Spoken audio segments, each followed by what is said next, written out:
Assalamualaikum warahmatullahi wabarakatuh. Salam satu Malaysia, salam perpaduan. Kita ke udara pada malam ini untuk membicarakan isu-isu semasa.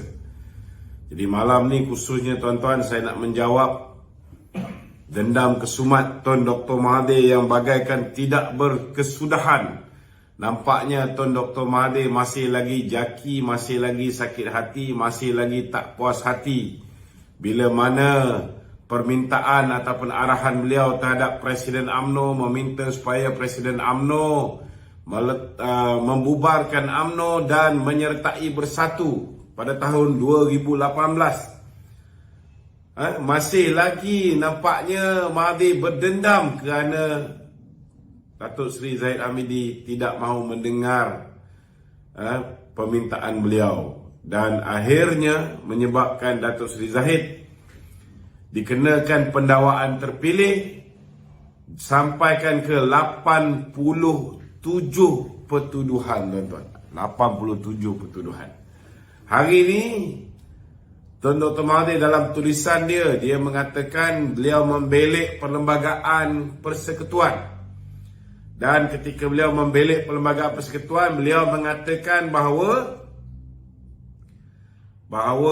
yang di Pertuan Agong sekiranya didakwa di mahkamah, beliau baginda perlu untuk mengosongkan kerusi yang di Pertuan Agong. Jadi dia mengatakan kalau yang di Pertuan Agong pun perlu mengosongkan kerusinya, maka kenapa timbalan Perdana Menteri lebih istimewa kedudukan dia, tidak perlu mengosongkan kerusinya, malah dilantik menjadi timbalan Perdana Menteri, walaupun sudah berhadapan dengan pertuduhan di mahkamah. Ini kenyataan yang dikeluarkan oleh Tun Dr. Mahathir, tuan-tuan. Dan Tun Dr. Mahathir mengatakan sudah tiba masanya dilakukan reform. Jadi jawapan saya mudah, tuan-tuan. Saya bersetuju dengan pandangan Tun Dr. Mahathir bahawa memang Perlembagaan Persekutuan ini perlu dilakukan reform atau dilakukan islah atau dilakukan perubahan. Kalau undang-undang itu sendiri, saudara, tak kiralah dia perlembagaan ataupun tidak, kalau ianya bertentangan dengan prinsip undang-undang, seseorang itu tidak bersalah sehingga ianya didapati bersalah di mahkamah. Someone is innocent until proven guilty. Jadi kalaulah ada satu provision seperti mana yang disebutkan oleh Tun Dr. Mahathir di dalam Perlembagaan Malaysia, iaitu satu undang-undang yang ditinggalkan oleh penjajah yang jelas bertentangan dengan prinsip undang-undang. Mana boleh bila seseorang itu didakwa je, dia terus kena relinquish dia punya post, ataupun dia kena kena kosongkan kerusi dia. Jadi kalaulah undang-undang peninggalan penjajah itu sudah lapuk dan perlu dilakukan reform, maka saya setuju dengan pandangan Mahathir. Yang sepatutnya direform itu ialah undang-undang lapuk tu. Sebab undang-undang itu bertentangan dengan prinsip asas undang-undang, iaitu seseorang itu tidak bersalah sehingga didapati bersalah di mahkamah, tuan-tuan. Dan saya pun yakin bila mana penjajah menjajah negara kita, bila mereka membuat undang-undang itu, mereka langsung tak percaya ada seorang tua puaka yang boleh menyalahgunakan kuasa bila permintaan dia untuk Datuk Zahid membubarkan UMNO dan menyertai bersatu tidak dipenuhi. Saya rasa penjajah pun tak tahu bahawa akan wujud seorang Perdana Menteri puaka macam Mahathir Mohamad, tuan-tuan, yang sanggup menyalahgunakan kuasa melakukan pendakwaan terpilih sesuka hati bapa dia. Kalau nak main dengan anak cucu tu, dah boleh main tak Mahathir? Kau tak perlu nak main dengan cucu, kau main dengan cicit. Tak payah lagi lah nak mengeluarkan kenyataan-kenyataan yang berunsur sarkastik macam ni. Cermin dirilah dulu. Cermin diri dulu. Bila mana dia menjadi Perdana Menteri buat kali kedua. Tak payah ceritalah pengalaman ketika dia menjadi maha zalim, maha Fir'aun, maha segala-gala, maha ni. Kita cerita 22 bulan dia jadi Perdana Menteri, apa dia buat? Ketika mula-mula jadi Perdana Menteri, buat baik. Kononnya dia kata Lim Guan Eng perlu membersihkan diri dia daripada kes mahkamah sebelum diangkat menjadi menteri. Tak sampai beberapa hari dia keluar kenyataan tersebut, tiba-tiba Lim Guan Eng yang ada kes ketika itu, tuan-tuan. Kes apa?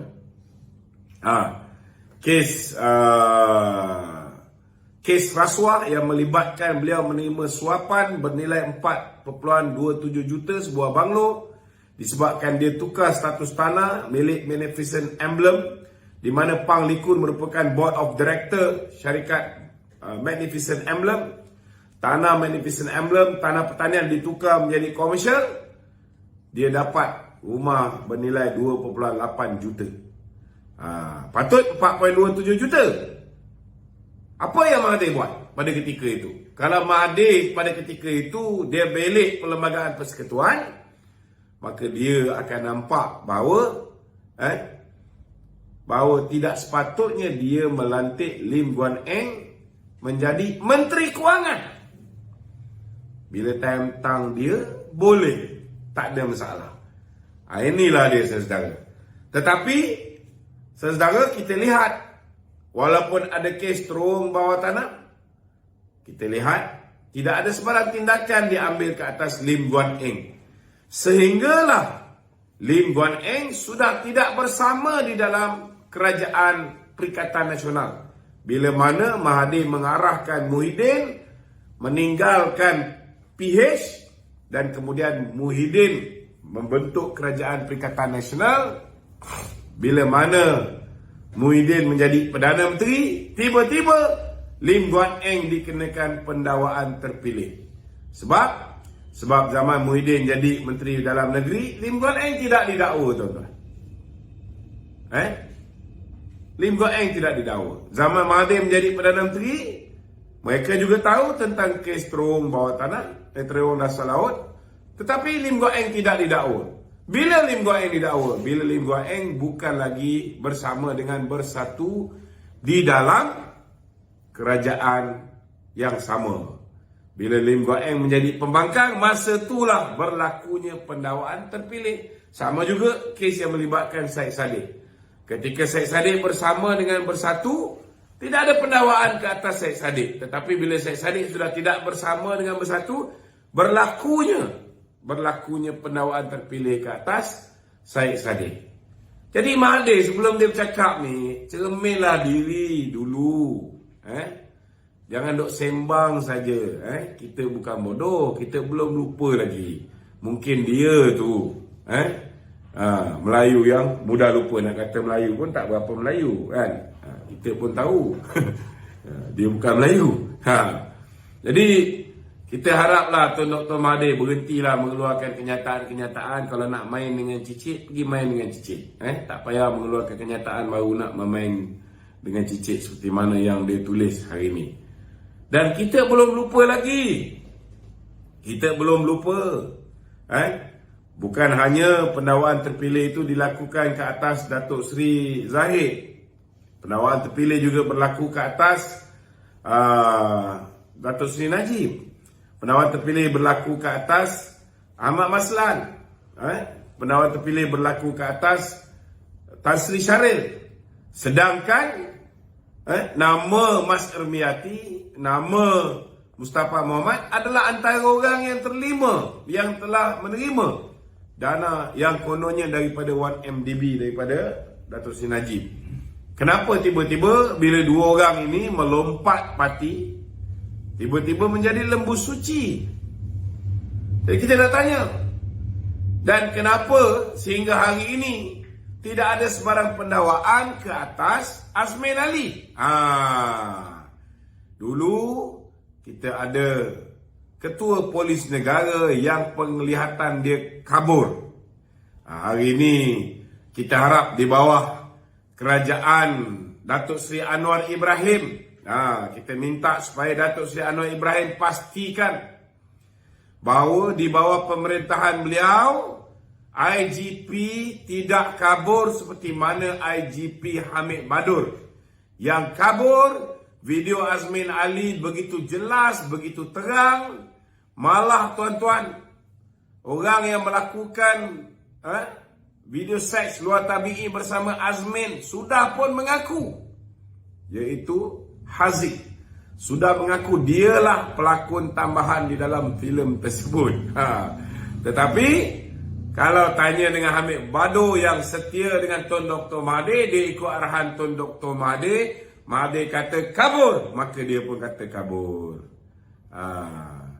Jadi itu sebabnya sebelum kau bercakap, wahai Mahathir, cerminlah dulu muka sendiri. Kalau sendiri pun gagal untuk berlaku adil, sendiri pun tidak uphold undang-undang negara ni, benda yang dah terang lagi bersulur, ada video lagi, video asli pula dah dapat kat tangan polis, kita harap di bawah Menteri Dalam Negeri baru, bukan Muhyiddin lagi jadi Menteri Dalam Negeri, kita harap di bawah Perdana Menteri baru, bukan lagi Mahathir jadi Perdana Menteri yang melindungi Azmin Ali, bukan lagi Muhyiddin yang melindungi Azmin Ali, bukan lagi orang lain yang melindungi Azmin Ali. Kita harap Menteri Dalam Negeri selepas ini, iaitu Datuk Seri Saifuddin Nasution, kita harap beliau akan bertindak tegas. Yang kabur, kata kabur. Yang terang, jangan pula dikata kabur. Kita yakin penglihatan IGP baru Tan Sri Akhril Sani ini pastilah lebih jelas berbanding dengan Hamid Badur. Jadi bila nak buka, bila nak buka kes Azmin Ali ni, kena buka cepat. Kita nak keadilan ditegakkan.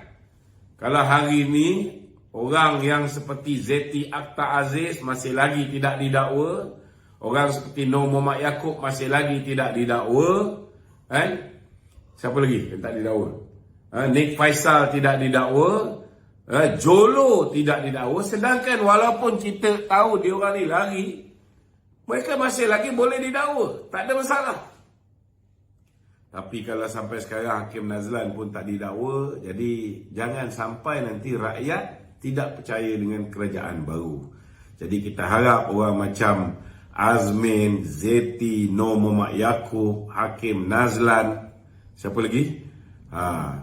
Jolo, Nik Faisal tidak diberikan perlindungan seperti mana Mahathir Mohamad yang tak sedar diri ni bersama dengan Nik Haji yang telah melindungi penjenayah-penjenayah ini. Kita harap di bawah kerajaan baru ni tidak ada lagi penjenayah yang dilindungi oleh kerajaan yang baru, insya-Allah tuan-tuan. Saya yakin Datuk Seri Anwar Ibrahim, Datuk Seri Saifuddin Nasution akan mengambil langkah-langkah yang sepatutnya. Okey, itu mukadimah saya pada malam ni. Kita banyak nak berbicara. Malam semalam ramai orang kata slow sikit. Tuan-tuan kena faham live saya semalam ni ada dua bahagian. 1 jam 8 minit yang pertama ialah wawancara saya bersama dengan Sumber Kini. Jadi dalam wawancara bersama dengan Sumber Kini tu ada 2 panelis, saya dan juga Dr. Awang. Jadi ramai yang kata pasal dia orang tak nampak muka Dr. Awang tu, kecuali kalau mereka pergi ke YouTube channel Sumber Kini baru boleh nampak. Jadi siapa nak tengok, kita tengok yang tu. Jadi boleh nampak dua-dua muka. Kalau tengok saya tengah mendengar Dr. Awang bercakap, memang boring sikit. Sebab tak nampak muka Dr. Awang tu. Jadi saya cadangkan siapa yang nak tengok live penuh, ada gambar Dr. Awang, ada gambar saya, pergi dekat YouTube channel Sumber Kini. Kalau siapa yang nak tengok saya punya live macam biasa, pada minit 1 jam 8 minit ke atas, itu live saya yang macam biasa. Semalam saya mengupas banyak isu pengkhianat lah, isu orang yang nak ambil alih parti, macam-macam tindakan disiplin yang sepatutnya diambil, banyak isu. Jadi malam ni kita ke udara di saluran YouTube channel Luqman Adam, di Facebook page Luqman Nur Adam Official, di TikTok channel Dato' Luqman Adam, di Instagram channel kita Luqman Nur Adam, dan di Twitter Luqman Adam. Untuk sebarang soalan di talian 011 35 95 4044, 011 35 95 4044. Silakan Saudara Wan Kuris. Saudara Mike. Ya. Untuk Dr. Mahdi juga pernah tadi mengatakan, apakah kewajaran melantik Datuk Seri Zahid sebagai Perdana Menteri dengan memberi portfolio penting oleh Kementerian Kemajuan Desa dan Wilayah? Adakah ini menunjukkan Malaysia tidak berpegang pada kedaulatan undang-undang? So, saya rasa saya dah jawab ni tadi. Kalau dia nak kata pelantikan Datuk Zahid itu menggambarkan seolah-olah Malaysia tidak berpegang pada kedaulatan undang, maka beliaulah bapa kepada segala kerosakan sistem perundangan di Malaysia. Kerana zaman dia tak peduli pun benda tu. Kenapa zaman orang lain memerintah, dia sibuk sangat tentang pemerintahan orang lain, sedangkan rakyat Malaysia hari ini dah tahu bahawa Datuk Zahid berhadapan dengan pendawaan terpilih. Siapa yang buat pendawaan terpilih ni? Mahathir sendiri. Orang belum lupa. Orang tahu bahawa Datuk Zahid tidak didakwa, hanya Datuk Najib yang didakwa. Itu pun selepas sebulan rakyat mendesak, dia masukkan dalam manifesto kata nak dakwa Datuk Zahid, Datuk Najib. Kelang kabut, kelang kabut mereka cuba dakwa Datuk Najib. Mereka dakwa dulu, baru nak siasat. Dakwa bawa amla, baru bahagian amla panggil. Ini berlaku zaman Mahathir. Datuk Zahid tidak didakwa. Bila Datuk Zahid didakwa? Bila dia panggil Datuk Zahid, minta supaya Datuk Zahid bubarkan UMNO, sertai bersatu. Datuk Zahid tak nak, 10 hari lebih kurang. Tak sampai 10 hari. Baru Datuk Zahid kena 40 campur 47 pertuduhan. 87 semua sekali. Dan 40 pertuduhan sudah pun menang. Tidak ada prima facie. Tak ada kes. Tak ada kes. Cuma puak-puak PAS Perikatan Nasional menggambarkan seolah-olah bila Datuk Zahid dah jadi Timbalan Perdana Menteri, baru dibebaskan daripada kes tersebut. Ini satu fitnah. Datuk Zahid bebas kes itu ketika orang yang tak bersama dengan dia menjadi Perdana Menteri bulan September. Pada 23 September yang lepas, dia menang kes tu. Dan kita pun tahu ketika itu Peguam Negara lantikan Muhyiddin Yassin mengambil keputusan untuk merayu di Mahkamah Rayuan supaya pembebasan itu dibatalkan. Mereka masih merayu, mana Datuk Zahid belum lagi lepas. So, jangan double standard lah.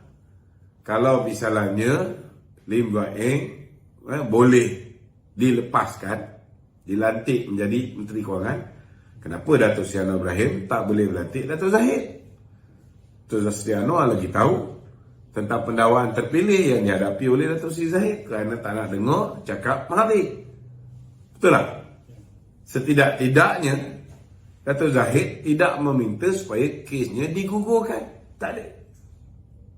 Dia masih meneruskan kes ini, masih lagi dia hadap, dia turun naik mahkamah, tak ada masalah pun. Dia terima secara gentleman. Tapi jangan lupa, Mahathir jangan ingat dia tua, orang takkan mengambil tindakan mahkamah ke atas dia. Belum tentu. Dulu zaman Datuk Najib, mungkin Datuk Najib takut dia masuk penjara, tiba-tiba kena gigit semut mati, rakyat akan marah pada kerajaan. Belum tentu kerajaan selepas ini akan lenient macam Datuk Najib. Kan? Kena beringatlah. Aku tengok kadang-kadang bila dia belasah Hamzah Zainuddin tu macam dia nak bodek Datuk Seri Anwar Ibrahim. Dia ingat dia boleh selamat. Okey.